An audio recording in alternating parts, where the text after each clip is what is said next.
Chào bạn, theo ý kiến phổ biến, Nho giáo đại diện văn minh Trung Hoa và tổ sư của Nho giáo là Khổng Tử, nhưng bản thân Khổng Tử là ngưỡng mộ Chu Công.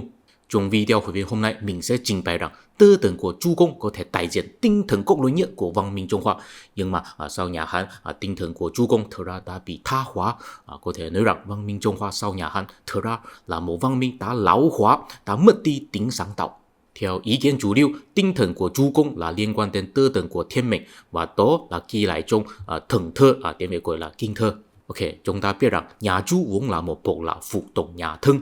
Nhà Thân nên là một bộ lạc du mục từ Tây Bắc và sau đó chinh phục Trung Nguyên. Bây giờ có hai quan điểm. Một, bộ lạc Chu cũng vốn là một bộ lạc du mục, từ khi bắt đầu đã là hợp tác với bộ lạc Thân để chinh phục Trung Nguyên rồi. Hai, bộ lạc Chu là bộ lạc bản xứ ở bên Tây Bắc của Trung Nguyên. Sau khi nhà Thân chinh phục Trung Nguyên mới phục tùng nhà Thân. Bản thân mình là thiên về quan điểm đầu tiên, tại vì bộ lạc Thân có thông khung với bộ lạc Chu. Nhưng cả hai quan điểm này đều có đưa ra một kết luận giống nhau cho rằng bộ lạc Chu có tiếp nhận tín ngưỡng của bộ lạc Thân, tức là sùng bái thần tế, tức là sau Bắc Cực, nhưng bỏ qua thói quen cúng tế công nghệ cho thần linh. Cho nên dù bộ lạc Chu là ngoại lai hay bản xứ, cuộc lật đổ nhà Thân của họ là một vận động bản địa hóa, tức là không muốn quay người dân bản xứ ở Trung Nguyên, chỉ là một đối tượng bị chính phủ nữa. Không muốn bắt người dân bản xứ để cúng tế trong thần linh nữa, mà là có ý thức rằng mình có trách nhiệm bảo hộ người dân bản xứ. Và trong sự bản địa hóa này, tình cảm tôn giáo của bộ lạc Chu có xảy ra một sự thay đổi quan trọng, đó có thể đại diện tinh thần đặc sắc của văn minh Trung Hoa. Tình cảm tôn giáo của nhà Thân rất dữ dội, họ tin rằng cúng tế càng nhiều cho thần linh thì sẽ được ban phúc càng nhiều. Khi bộ lạc Chu đánh bại bộ lạc Thân, theo kỷ lục của Sử Ký, chủ vương treo lên lục đài, mặc áo ngọc quý, vào lửa mà chết, tức là tự sát bằng cách tự tội. Thật ra chủ vương là muốn cúng tế bản thân mình cho thần linh, đó là nghi lễ cúng tế cao nhất, yêu cầu thần linh trừng phạt bộ lạc Chu. Còn nhà Chu thì không có tình cảm tôn giáo dữ dội. Trong tài liệu của kinh thơ, chúng ta có thể nhìn thấy Chu Công luôn luôn nói rằng sở dĩ bộ lạc Chu có thể lật đổ bộ lạc Thân là vì bộ lạc Thân không có đạo đức, cho nên thần tế chuyển giao thiên mệnh cho bộ lạc Chu, mệnh lệnh bộ lạc Chu thay thế bộ lạc Thân và bảo hộ người dân. Vì vậy, Chu Công cũng có nói rằng miễn là bộ lạc Chu luôn luôn tuân theo lễ phép, bảo hộ người dân thì thần tế sẽ không lấy đi thiên mệnh và chuyển giao cho chính quyền khác. Bạn thấy trong tình cảm tôn giáo của nhà Thân, người ta phải luôn luôn làm thần tế vui vẻ bằng cách cúng tế, cùng nhà Chu thì không cần. Thế đó là một tình cảm như thế nào? Ok, chúng ta biết rằng thái độ tôn giáo có 4 loại: thuyết tương thần, thuyết đa thần, thuyết vô thần và thuyết hoài nghi. Tình cảm tôn giáo của nhà Chu thật ra là thiên về thuyết hoài nghi. Thuyết hoài nghi không phải là tin rằng không có thần, mà là nghĩ rằng có thần hay không có thần và thần là như thế nào không phải là điều quan trọng. Điều quan trọng là con người phải sống như thế nào. Nếu có một tín ngưỡng thần linh sẽ làm hại cho cuộc sống của con người, thì dù thần linh này có thật hay không có thật, chúng ta đều không nên tin vào nữa. Tình cảm tôn giáo của nhà Chu chính là vậy. Theo ngôn ngữ khi đó là tôn kính thần linh nhưng không gần gũi. Đối với phương Tây, phải đến thế kỷ 15 mới bắt đầu xuất hiện thái độ của thuyết hoài nghi. Nhưng đối với văn minh Trung Hoa, 3.000 năm trước đã có thái độ như vậy rồi. Tại sao? Tại vì 3.000 năm trước, bộ lạc Chu đã có nhìn thấy hậu quả quá sùng bái thần linh là như thế nào. Tức là phải bắt nhiều công nghệ để cúng tế cho thần linh. Thần linh kiểu vậy quá đáng sợ, kinh khủng lắm. Cho nên mới sinh ra một ý tưởng cho rằng miễn là chúng ta tuân theo lễ phép thì được rồi, có thể tiếp tục cúng tế nhưng không cần cúng tế công nghệ nữa. Chúng ta tôn kính thần linh nhưng không cần quá gần gũi. Đó chính là di sản quý báu nhất của văn minh Trung Hoa, có ý thức nhân bản rất sớm, không mê tín thần linh nhưng rất đáng tiếc sau nhà Hán tinh thần này đã bị tha hóa rồi. Trong video công chiếu tuần trước mình đã trình bày rồi, sau khi nhà Chu lật đổ nhà Thân thì bắt đầu xây dựng chế độ phong kiến, và đến thời đại Xuân Thu Chiến Quốc, chế độ phong kiến bắt đầu sụp đổ. Và Nho giáo sau nhà Hán không phải là Nho giáo vốn có trong thời đại Khổng Tử, cũng không phù hợp với lễ phép trong thời đại Chu Công, tại vì Chu Công là người sáng tạo ra chế độ phong kiến, còn Khổng Tử muốn hồi phục chế độ phong kiến. Và Nho giáo sau nhà Hán ủng hộ một chế độ là một hoàng đế thống trị tất cả người dân, chúng ta có thể nói đó là chế độ chuyên chế. Thưa quý vị, mình không có ý nói rằng chế độ chuyên chế chắc chắn là không tốt, hay là chế độ phong kiến chắc chắn là tốt. Trong lịch sử nhân loại có nhiều đế quốc xuất hiện chống đều là chế độ chuyên chế, và cũng có một điểm tốt, chủ yếu là để một hoàng đế thống trị một khu vực rất lớn, có thể giảm bớt chiến tranh, duy trì hòa bình. Nhưng chế độ chuyên chế cũng có nhiều loại hình, một nước một kiểu, tùy theo tôn giáo nhà nước là gì. Đối với những nhà nước theo Phật giáo, ví dụ Đế quốc Khmer, hoàng đế có trách nhiệm tôn kính Phật, quảng bá giáo lý của Phật giáo. Đối với những nhà nước theo Hồi giáo, ví dụ Đế quốc Thổ Nhĩ Kỳ, hoàng đế có trách nhiệm phục tùng Allah, duy trì pháp luật của Hồi giáo. Còn đối với Đế quốc theo Nho giáo, tức là Đế quốc Trung Hoa, có vấn đề rồi. Hoàng đế có trách nhiệm tôn kính thần linh nào? Hoàng đế có trách nhiệm gì với Nho giáo? Tại vì bản thân Nho giáo không có sùng bái thần linh nào, nhiều nhất chỉ có cúng tế cho ông trời thôi. Nhưng ông trời trong văn minh Trung Hoa không giống với Phật trong Phật giáo hay là thần tế trong Công giáo hoặc Hồi giáo, không có đưa ra một bộ pháp luật hay giáo lý cố định. Kinh điển của Nho giáo là Tứ Thơ và Ngũ Kinh, chỉ là kỷ lục của các loại lễ phép và chân ngôn của thánh hiền.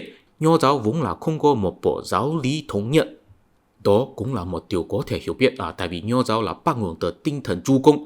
Chu công chính là vì có nhìn thấy sự kinh khủng của sự sùng bái thần linh, cho nên muốn cách xa với tôn giáo, chỉ quan tâm nhân đạo, không quan tâm thần đạo. Vì vậy, thật ra bình minh giữa Nho giáo trước nhà Hán, tức là Nho giáo vốn có không thể tạo nên một ý thức hệ để ủng hộ một đế quốc. Là sau nhà Hán, những nho sĩ chủ động hấp thu ý thức hệ khác để tạo nên một nho giáo mới, để đặc biệt ủng hộ chế độ chuyên chế. Trong video công chiếu tuần trước, mình đã chỉ ra họ là hấp thu tư tưởng của âm dân gia. Nhưng dù nho giáo nhà Hán có thay đổi nho giáo vốn có như thế nào, họ vẫn không có trái ngược với tinh thần cốt lõi của Chu Công và Khổng Tử, tức là họ vẫn là cách xa với thần linh, không có sùng bái thần linh. Trong văn minh khác, họ là sùng bái một thần linh thống nhất, ví dụ Hồi giáo hay Công giáo, hay là sùng bái nhiều thần linh giống nhau, ví dụ Phật giáo hay Ấn Độ giáo. Cho nên người dân của họ có thể cùng nhau tiếp nhận một bộ giáo lý giống nhau. Cùng đối với văn minh Trung Hoa, tại vì không có sùng bái thần linh, nhưng dù sao cũng phải sáng tạo ra một bộ giáo lý thống nhất, tại vì nếu không thì không thể phụ trợ một đế quốc thống nhất. Và biện pháp của Nho giáo nhà Hán là sử dụng khái niệm của âm dương và ngũ hành, nói rằng tất cả các thứ trên thế giới này đều có đối ứng với âm dương ngũ hành, và sau đó sử dụng lý luận của âm dương ngũ hành để giải thích tất cả lễ phép hay chế độ, cuối cùng tạo nên một bộ quy tắc thống nhất. Ví dụ theo lý luận âm dương, địa vị của dương là cao hơn âm, quân chủ và nam tính là dương, bè tôi và nữ tính là âm, cho nên người dân phải trung thành với quân chủ, đàn bà phải phụ tùng đàn ông, ví dụ như vậy. Cho nên đối với văn minh Trung Hoa, họ là làm người dân có niềm tin vào khái niệm của âm dương ngũ hành, sau đó mới có thể làm người dân tiếp nhận một bộ quy tắc thống nhất, trung thành với một hoàng đế thống nhất. Ok, vì có Nho giáo nhà Hán, đế quốc nhà Hán có một ý thức hẹp, chính quyền tự ổn định, nhưng có một vấn đề. Nếu có một ngày nào đó, người dân không có niềm tin vào lý luận của âm dương ngũ hành rồi, thì sao? Nhà Hán là xây dựng vào năm 202 trước công nguyên, đến năm 134 trước công nguyên, nhà Hán bắt đầu quảng bá lý luận của âm dương ngũ hành. Và đến năm 97, có một cuốn sách xuất hiện gọi là Luận Huệ, tác giả là Vương Sung, ông ấy đã bắt đầu phê bình rằng âm dương ngũ hành không thể đối ứng với tất cả các thứ, đó là một sự mê tín. Chính là từ khi đó, Phật giáo bắt đầu nhập vào Trung Quốc, và chỉ trong một đoạn thời gian rất ngắn, Phật giáo đã có hấp thu nhiều người tin vào. Thật ra chính là vì niềm tin vào âm dương ngũ hành không thể duy trì được nữa, cho nên Phật giáo mới từ người dân Trung Quốc tiếp nhận một cách rất nhanh. Sau đó, lý luận âm dương ngũ hành của nhà Hán dần dần bị bỏ qua. Cuối cùng chỉ biểu hiện trên nghệ thuật hay bói toán, không có tác dụng để tạo nên một ý thức hệ nữa. Sau nhà Hán, triều đại thống nhất ổn định là nhà Tần. Trong nhà Tần, dù là hoàng đế, quan lại hay người dân, thật ra chủ yếu là tin vào Phật giáo hay Đạo giáo, Nho giáo không có sức ảnh hưởng nhiều lắm. Mấy bạn chú ý, nhà Tần không có tôn sùng Nho giáo nhiều lắm, nhưng nhà Tần từ người ta nhận định rằng đó là một triều đại kỳ mở nhất, là thời đại có tính sáng tạo nhiều nhất sau thời đại Xuân Thu Chiến Quốc. Nhưng chính quyền nhà Tần không ổn định. Nhà Hán là sau khi được xây dựng 200 năm mới có một đại thần gọi là Vương Mãng Soán Vị. Sau đó nhà Hán hồi phục lại, trải qua 160 năm nữa mới có quân phiệt cắt cử. Nhà Tần là sau khi được xây dựng 70 năm thì có Võ Tắc Thiên Soán Vị. Sau đó nhà Tần hồi phục lại, chỉ trải qua 50 năm thì có Loạn An Sử. Từ khi đó các quân phiệt bắt đầu cắt cử khắp nơi. Mình tin rằng đa số người đều biết, thật ra nhà Tần là do người tiên ti xây dựng. Theo mình, thật ra sau nhà Hán, văn minh Trung Quốc đã mất đi sức sống vốn có rồi, phải dựa vào Phật giáo và dân tộc ngoại lai mới có thể duy trì được. Nếu khi đó người tiên ti có hệ chữ viết của mình, thì họ có thể bỏ qua chữ Hán, sử dụng hệ chữ viết của người tiên ti để phiên dịch kinh Phật. Thì bây giờ người ta đã quên mất văn minh Trung Hoa rồi. Ở khu vực Đông Á chỉ có văn minh Phật giáo, không có văn minh Nho giáo. Nhưng người tiên ti không có hệ chữ viết của mình, cho nên họ cũng sử dụng chữ Hán, cuối cùng mất đi ngôn ngữ của mình, giống như người Mãn của nhà Thanh. Mà trong nhà tầng người ta vẫn tiếp tục học tập kinh điển nho giáo, thật ra chủ yếu là vì muốn học viết bài và dựng chữ Hán. Cho nên trong lịch sử Việt Nam, nói chữ Hán là chữ nhóm, đó là một điều rất chính xác. Học tập nho giáo là vì muốn học chữ Hán, mà không phải là bản thân nho giáo có gì đáng nể. Nhưng mà sau nhà tầng nho giáo có hồi phục lại địa vị của nó, đó là phải chờ đến nhà Minh. Ok, chế độ khoa cử là bắt đầu từ nhà Tùy, sau đó phổ biến vào nhà Tần và nhà Tống. Khi đó chủ yếu là kiểm tra tài năng văn chương của người đi thi, tức là năng lực sử dụng chữ Hán, không nhất định sẽ kiểm tra ý thức hệ. Nhưng đến nhà Minh và nhà Thanh, chế độ khoa cử có kiểm tra ý thức hệ rồi, tại vì yêu cầu người đi thi giải thích câu nói của Tớ Thơ theo một tiêu chuẩn cố định, đó là tơ tần Chu Hy. Chu Hy là người nhà Tống, khi ông ấy làm quan, ông ấy không có tạo nên sự ảnh hưởng lớn, nhưng ông ấy là một người có học vấn rất cao. Ông ấy có sắp xếp lại nhiều kinh điển nho giáo và đưa ra nhiều chú thích. Trong chú thích của ông ấy có phản ánh một ý thức hệ, công dụng của nó rất giống với lý luận của âm dương ngũ hành của nhà Hán, tức là nói rằng tất cả các thứ trên thế giới này đều là đối ứng với một lý, lý của đạo lý, theo ngôn ngữ hiện tại là một tiêu chuẩn hoàn hảo, và nếu có một cái gì nào đó là không phù hợp với tiêu chuẩn hoàn hảo của nó thì ý là cái đó đã bị hư rồi, phải chỉnh sửa mới được. Ok, bản thân Chu Hy không thích hoàng đế quá chuyên chế, hay là người thông minh có tài đều không thích. Nhưng lý luận của Chu Hy được hoàng đế Trung Quốc lợi dụng để tạo nên một ý thức hệ ổn định, đó được gọi là lý học. Theo lý học, tất cả các thứ trên thế giới này đều có một lý, tức là tiêu chuẩn hoàn hảo. Sự trung thành và phục tùng hoàng đế là một lý, là một tiêu chuẩn hoàn hảo. Cho nên nếu có một ai nào đó không phục tùng hoàng đế, vấn đề không thể là vì hoàng đế không tốt, vấn đề chỉ có thể là người ta không có kỷ luật mình, không bắt buộc mình để tuân theo lễ phép, cho nên có hành động và tư duy trái ngược với lý. Bạn thấy ý thức hệ kiểu vậy là một tư tưởng rất máy móc. Đó cũng là một lý do khiến Trung Quốc rất khó có thể cởi mở hấp thu văn hóa ngoại lai khi có tiếp xúc với văn hóa phương Tây. Mấy bạn thấy nho giáo nguyên thủy, tức là tinh thần của Chu Công và Khổng Tử có một thái độ tiến bộ so với văn minh khác khi đó, tức là tôn kính thần linh nhưng không cần quý thái quá, ý thức dân bản xuất hiện rất sớm. Sau nho giáo nguyên thủy, có nho giáo nhà Hán thì không có thái độ tiến bộ rồi, là tận dụng lý luận của âm dương ngũ hành để liên kết và đối ứng tất cả các thứ. Khuyết điểm là không khoa học, có kiểu mê tín. Sau nho giáo nhà Hán, có nho giáo lý học sau nhà Minh, chủ trương rằng tất cả các thứ đều có một tiêu chuẩn hoàn hảo cố định, khuyết điểm là quá máy móc. Và chúng ta cũng có thể nhìn thấy một điều là sau nhà Hán, lịch sử Trung Quốc có một hiện tượng là luôn luôn bị mặc kệ trong sự mê tín chu kỳ của các triều đại.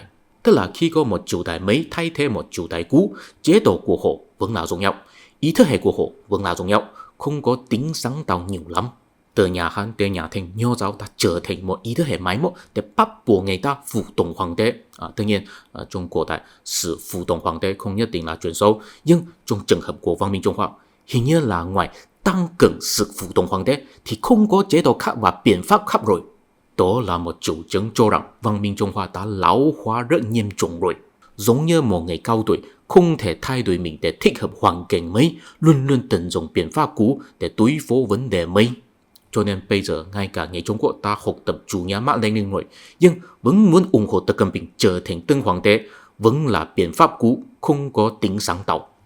Nói đến đây, thật ra theo quan sát của mình, tính máy móc của văn minh Trung Hoa không có xuất hiện trong văn hóa Việt Nam, tại vì trong lịch sử Việt Nam mình không có nhìn thấy một tư duy cho rằng tất cả các thứ trên thế giới này đều có đối ứng với một tiêu chuẩn cố định.